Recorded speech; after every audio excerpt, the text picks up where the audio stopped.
The Panthers have now lost 7 of their 8 games this season. But Sunday's 27-13 loss on their home field left a terrible taste in the mouths of the players, coaches, and fans. Down he goes, sacked again. Obviously, it was a struggle. It was a struggle all day. Penalties and executing. So it was a struggle there. We got all the horsepower we need, man, so congratulations to you guys. Any excitement about the team's win the previous week against the Texans was extinguished by Bryce Young's 3-interception day, 2 of them for touchdowns. He's at the 30, 20, 15, 10, 5, touchdown! 2 of the day, a pick 6. Meanwhile, C.J. Stroud, the quarterback taken immediately after Bryce Young in this year's draft, was at the same time having an extraordinary day, throwing for 470 yards and 5 touchdowns, including a game winner with seconds to go.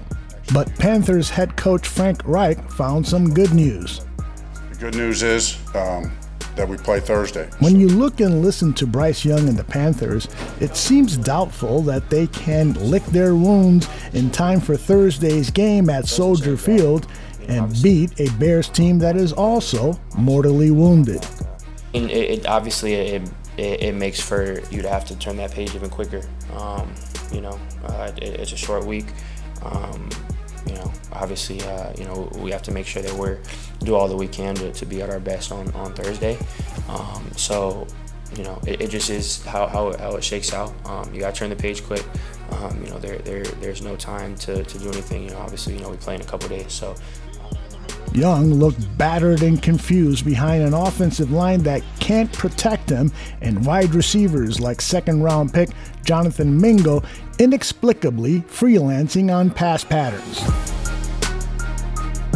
The team's best wide receiver this season is Adam Thielen, who is on track to catch 120 passes.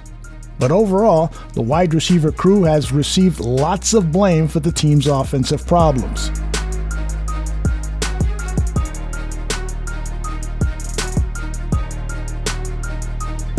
At running back, the numbers don't look good. None of the backs averages over 4 yards a carry, and there's only 2 rushing touchdowns among the group. The team's top 3 tight ends have 29 receptions between them and 3 touchdown catches. The team's offensive line was expected to see a boost with the return of veteran guard Austin Corbett from injury, but on Sunday it was more of the same from a line that Pro Football Focus ranks as next to last. Backs 3rd down and 9 from Minshew. The defense has more encouraging news, except that 2 of the team's best players, linebacker Brian Burns and cornerback C.J. Henderson, suffered concussions and will not play on Thursday. The loss of Burns is especially concerning to the Panthers. He's our best player. He's a beast. We'll miss him, but it's next man up.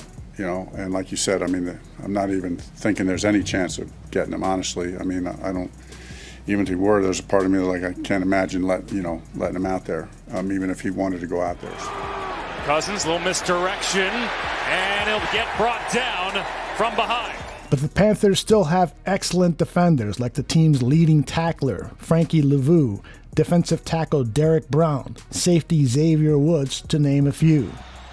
The Panthers' defense held the Colts to less than 200 yards of total offense on Sunday, and the run defense, they allowed only 78 yards on 30 rushing attempts. Their first win of the season. The Panthers' field goal kicker is someone we all know here in Chicago, Eddie Pinheiro. He's made all but 1 of his extra points and has made 14 of 16 field goal attempts, including a game winner in Week 8. That's Johnny Hekker. The Panthers also have one of the league's best punters, Johnny Hekker. Watch this again. Well, you can't do that. You can't headbutt a guy. Hekker doesn't always use his head, but the Panthers coaching staff better start using theirs in preparation for the Chicago Bears on Thursday. Because if the Panthers lose Thursday, they could be facing some pink slips in their very near future. For Buffon 55, I'm Aldo Gandia.